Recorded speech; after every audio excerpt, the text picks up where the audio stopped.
ciri-ciri yang memang kata Rasulullah Shallallahu Alaihi Wasallam yang tidak mencium surganya Allah Subhanahu Wa Taala, bahkan dikategorikan adalah masuk dalam kategori dalam nerakanya Allah Subhanahu Wa Taala. Summa na'udzubillah, summa na'udzubillah. Siapa kriteria tersebut? Yaitu istri yang nusyuz, yang durhaka kepada suaminya. Artinya dia sudah memiliki keluarga yang benar-benar utuh lalu dikhianati cinta daripada suaminya, melakukan perselingkuhan dengan laki-laki lain, melakukan perselingkuhan, kemaksiatan, kemungkaran kepada laki-laki lain seperti zina, kemudian jalan bareng, makan bareng tanpa diketahui oleh suaminya, melangkah kaki pun dari rumah tanpa persetujuan izin ridho daripada suaminya. Nah, yang model ciri-ciri istri yang nusyus yang dikategorikan Rasulullah masuk kedurhakaan yang tidak akan mencium bau surganya Allah Subhanahu Wa Taala. Itulah istri yang nusyus. Ya mungkin bisa dijelaskan sedikit terkait pengertian itu ada dalam Al-Quran. Ya, artinya ada suatu hadis Rasulullah SAW yang berbunyi ayyuma imra'atin matat wa zawjuha anha radin dakhalatil jannah. Seorang istri ketika dia meninggalkan dunia ini, dia taat kepada suaminya, ikhlas sabar melayani daripada suaminya, keutuhan cinta dan kasih sayang sepenuhnya buat suaminya, bersoleh, berdandan, setiap aktivitasnya dia taat kepada suaminya karena kesolehannya, karena kesabarannya, karena keikhlasannya, karena cinta dan kasih sayang, tidak khianat, menjaga amanah cinta yang diberikan oleh suaminya. Matat wa zawjuha anha radin dakhalatil jannah, maka dikategorikan masuk surganya Allah Subhanahu Wa Taala bi abwa syi'tin, bi abwa syi', katakan maaf lahir batin, dia masuk surga dimanapun dia berada. Ketika dia wafat suaminya ridho, maka ganjaran surganya Allah Subhanahu Wa Taala.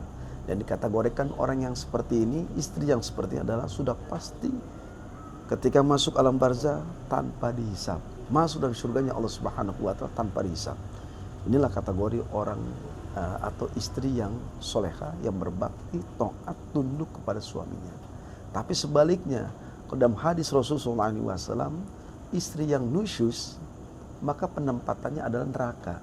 Karena kedurhakaannya, mengkhianati cinta daripada suaminya, maka orang yang tersebut, istri yang tersebut dilaknat Allah, dilaknat malaikat-malaikat Allah, dilaknat oleh seluruh alam ciptaan ini. Bahkan surga berdialog, berdiskusi kepada Allah. Apa yang mereka minta kepada Allah?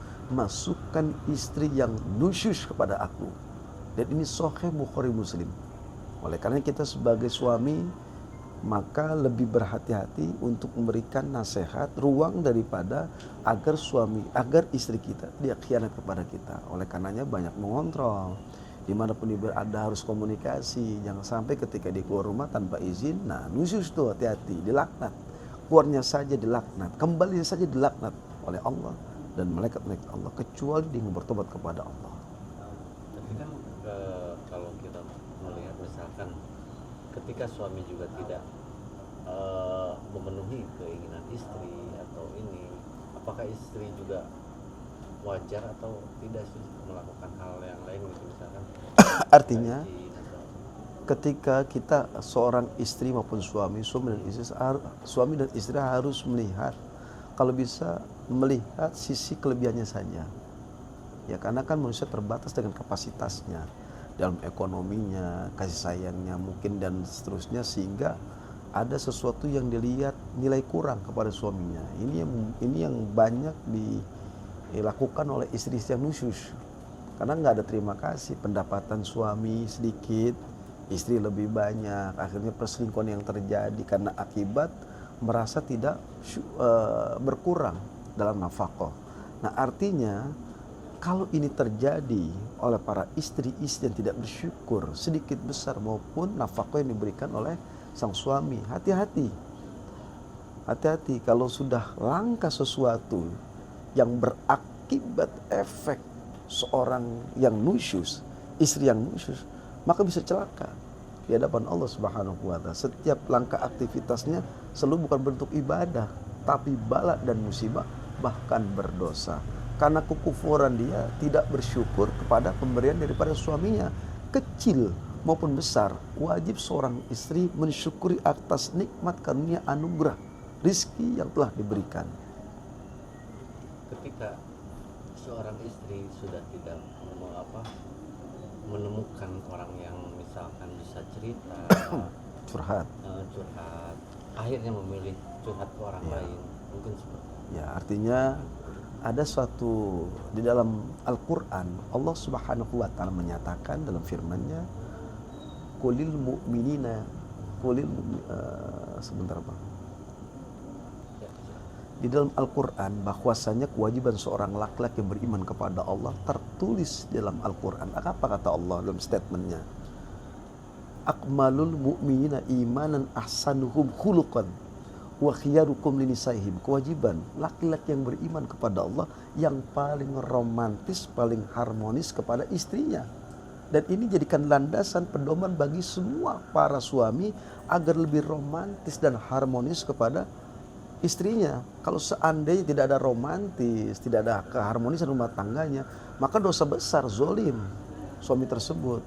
Dan ini bisa berakibat dampak, yaitu istri ini bisa liar, katakanlah tidak ada keromantisan, keharmonisan rumah tangganya, tidak ada komunikasi, tidak ada perhatian cinta dan kasih sayang, sibuk dalam kerjaannya masing-masing, sehingga kalimat sayang, kalimat cinta, kalimat kemesraan tidak ada dalam rumah tangganya.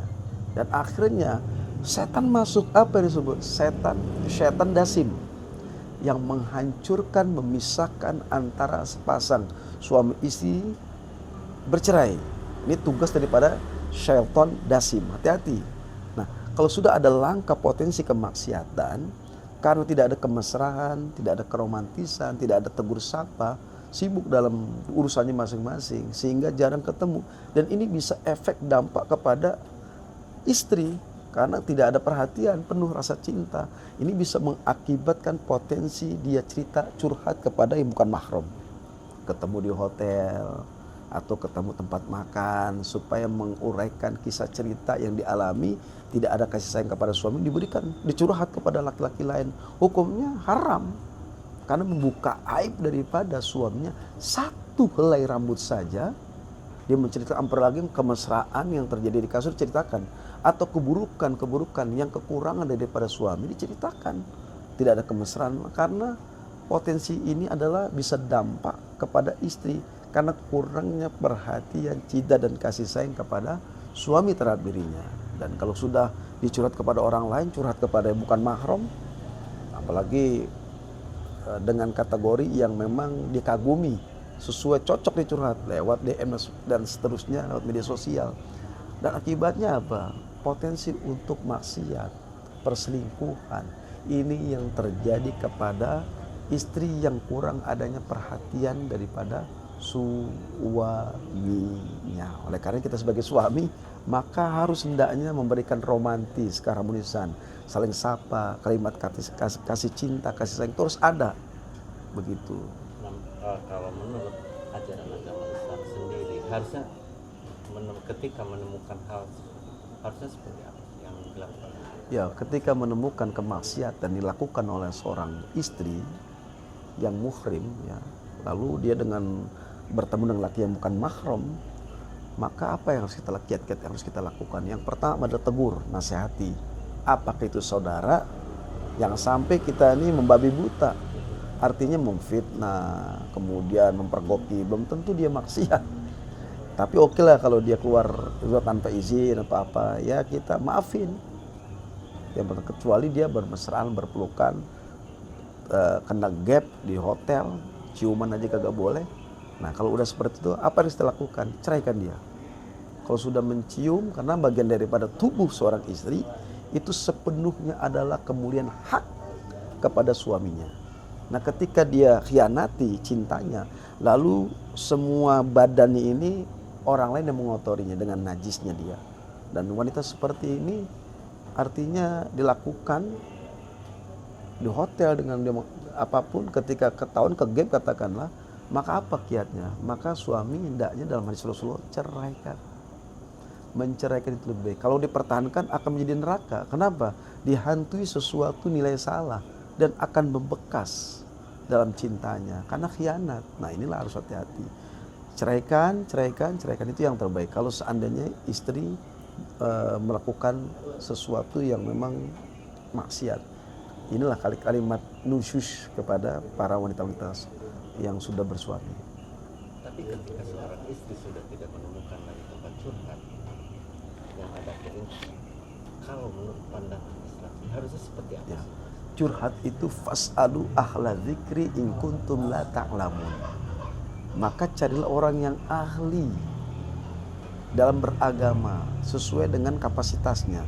Jangan sampai kita curhat kepada orang yang salah. Ini bahaya. Nah, curhat kepada siapa? Tokoh-tokoh yang mempunyai agama, yang agamanya mendalam, supaya curhatan kita terarah baik, tidak berpotensi kemaksiatan. Kalau curhat kepada orang yang salah, bisa dampak akibat salah. Akibatnya setan masuk. Emang lakinya begitu, laki lu begini, ya udah gugat aja cerai dan sebagainya. Nah, inilah yang khawatir ketika dicurhat kepada yang tidak ngerti masalah agama, akhirnya dijerumuskan kepada yang belok, kepada yang hitam.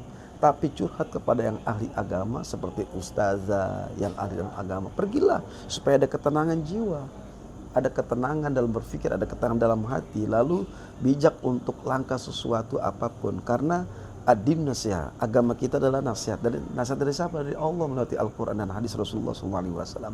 Yaitu seorang tokoh yang memberikan siraman rohani, ketenangan jiwa. Kalau seandainya ada sesuatu yang memang rasa sakit yang dialami seorang istri, kalau kita curhat kepada orang yang salah, istri curhat kepada yang bukan mahramnya, ini bahaya. Bukan tambah baik, bukan tambah tenang, yang ada kemaksiatan yang terjadi. Akhirnya melakukan sesuatu yang bertindak jauh dari jalan Allah, berzina, ya. Kemudian jalan berdua. Ini artinya curhat, awalnya curhat. Nah, potensi curhat ini bisa membahayakan. Akibatnya si perempuan tadi melakukan zina dan sebagainya. Na'udzubillah semua na'udzubillah. Bukan tambah tenang, sakinah, akhirnya berantakan.